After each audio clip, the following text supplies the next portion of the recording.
Namaskar, this is Akhilesh Bhargava. Welcome to tit-bits on business and finance with me. An online survey was recently conducted by the Institutional Investor Advisory Services, an organization called the IIAS, and the survey participants were 63 large investors and 89 sell-side analysts, quite an informed lot. And among other things, the survey queried them about their faith on auditors, their faith on the Big Four. Very unsurprisingly, 57% of the respondents said that they had no faith on the Big Four audit firms, which is KPMG, PwC, Deloitte, and EY. They said that these firms do not enjoy credibility, and even if they are banned, they would go beyond them. In other words, it would not matter. Interestingly, 73% of them said that they trust qualified accounts more than unqualified ones. Let me point out, qualified financial statements are those where the auditors have expressed an opinion different from that of the management. To the respondents, it meant that these audit firms had expressed some kind of an independent opinion, and that to them was more dependable than a situation where no qualification or adverse remark was raised by the auditors whatsoever. This finding of the survey, which is 57% of the respondents not trusting the Big Four, is actually part of a rising trend of an ire and angst against these large multinational accounting firms. And that is also reflected in the action being taken against them by various authorities. In 2018, SEBI banned PwC, the auditor of Satyam, for its dubious role in the entire Satyam scam for a period of 2 years. PwC was not allowed to undertake the audit of any listed company or its subsidiary for a period of 2 years because of its dubious role there. In 2019, the Reserve Bank of India banned an affiliate of Ernst & Young from undertaking any audit of a commercial bank in India for its role in the audit of Yes Bank. We all know Yes Bank has had a lot of bogus financial statements, and the EY affiliate was banned for a year. SFIO is trying to have Deloitte, which has been the auditor of ILFS, banned for a period of 5 years because all of us know it was a giant scam in which Deloitte played a crucial role. We have seen these Big Four also being involved in various other corporates which were utter frauds, whether it was CG Power, whether it was ILFS, whether it was DHFL, whether it was Manpasand Beverages, and many others. This survey is an important survey because the respondents may have been few, but as we said, they are extremely well informed.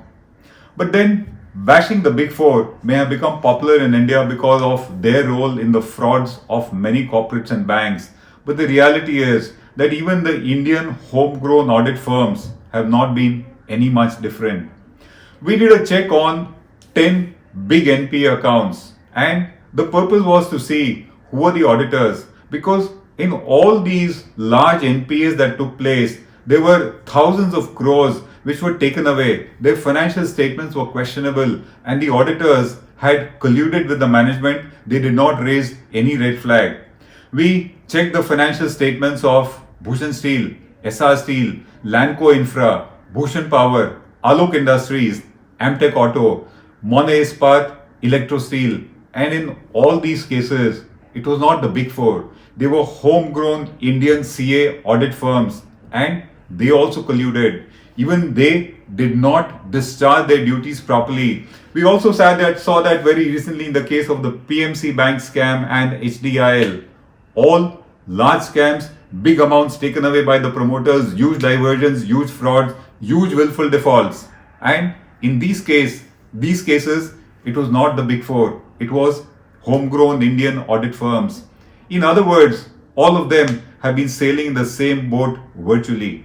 We are certainly not trying to vilify any audit firm or the audit profession, but what we are trying to point out is that entire spectrum of large audit firms which are expected to discharge their duties in an ethical manner have been very often found to have not done so.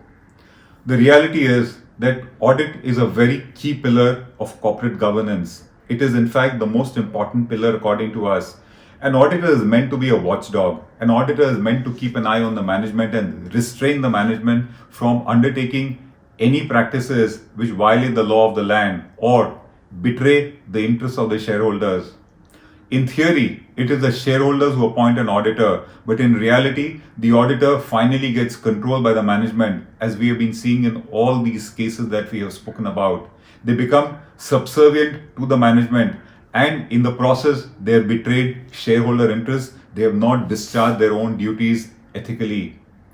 It is not just shareholders who an auditor is accountable to. Anybody who relies on statements signed by an auditor finally has a right to say that the auditor needs to discharge his duties in a legal, correct, and ethical manner. Thus, in the process of not discharging these duties, the auditors have actually betrayed the interests of all the stakeholders who depended on those financial statements which were certified by them. And that explains why today we have had a huge number of cases where corporate financial statements were bogus. It was not just corporates, even bank financial statements were bogus, as we have seen in the case of the likes of ICICI Bank, Axis Bank, and recently Yes Bank. Even public sector banks, their audits were compromised, their financial statements were compromised. Thus, because of the auditors compromising their independence, we have seen a litany of bogus financial statements. And because of this, we have seen that collusion could take place. Collusion could take place between the banker, the babu, the neta, and the auditor. And because of that, huge NPAs have got created in India. Huge willful defaults also took place, and they have run into lakhs of crores. If the auditor had refused to compromise his role, collusion would not have taken place. Thus, the watchdog colluding opened the doors for the entire range of scams that took place. Corporate frauds took place, banking frauds took place, and it resulted in authorities not trusting the financial statements signed by the auditors. The authorities have a right to depend on them, tax authorities, any statutory authority. But with this reputation, or with this kind of an era where financial statements were dubious or questionable, they refused to even trust these financial statements, which was a huge loss for the reputation of the profession.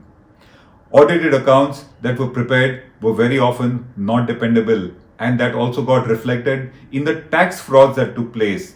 We recently saw huge frauds being reported in the case of Manpasand beverages. They could not have happened if the auditors had not colluded or they had not been negligent. It also resulted in a situation where India had a lot of fraud billionaires who got generated. They duped the system, they duped the banks, they duped the financial organizations, and they became fraud billionaires. It is because the auditor somewhere compromised his role that all this could take place. The fact is that this situation needs to be corrected. As we said, the auditor is a very important pillar of corporate governance. It is he who is expected to keep an eye on the management and keep the management in check and report things as they are. Where does the solution lie? Because we need to rectify it.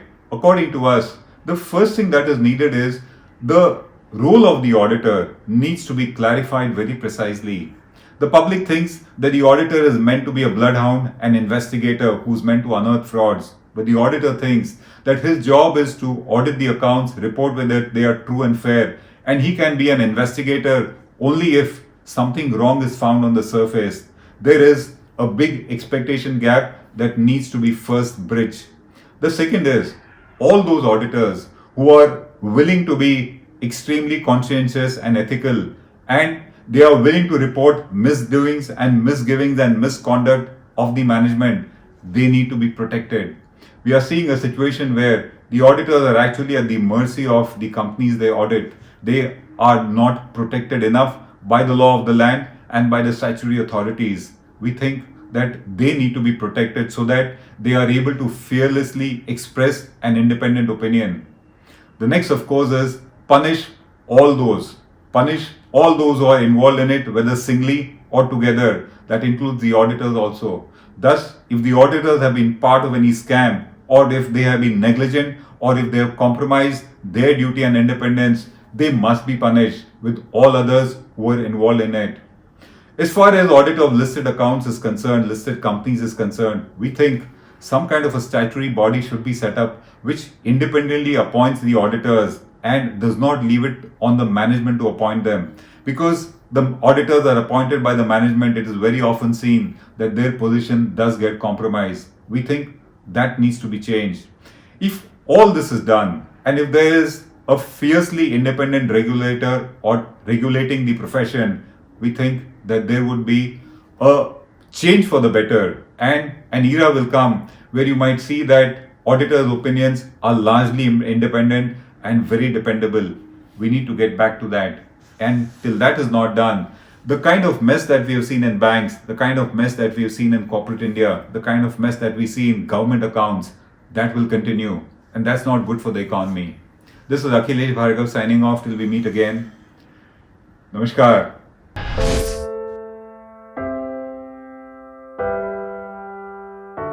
हमारे घरों में भी बच्चे होते हैं जो हमसे प्यार दुलार की आस करते हैं। हमारा भी जीवन साथी है जिसको हमारे ड्यूटी से घर आने का इंतजार होता है। हमारे घर में भी एक बूढ़ी माँ है जिनके लिए आज भी हम ही आंखों के तारे हैं। लेकिन हम हमारे घरों में नहीं हैं। आपकी सुरक्षा में कोई कसर न रहे, इसलिए हम अपने प्रियजनों से दूर हैं। हम में से ही कुछ तो अब इतने दूर जा चुके हैं कि वो वापस अपने घरों को लौट भी नहीं पाएंगे। हमें गर्व है कि हमारे कंधों पे मुंबई शहर के नागरिकों की सुरक्षा की जिम्मेदारी है। हमारे जज्बे और बलिदान को व्यर्थ न जाने दे। इस संकट के समय में आप घर पे रहे, सुरक्षित रहे।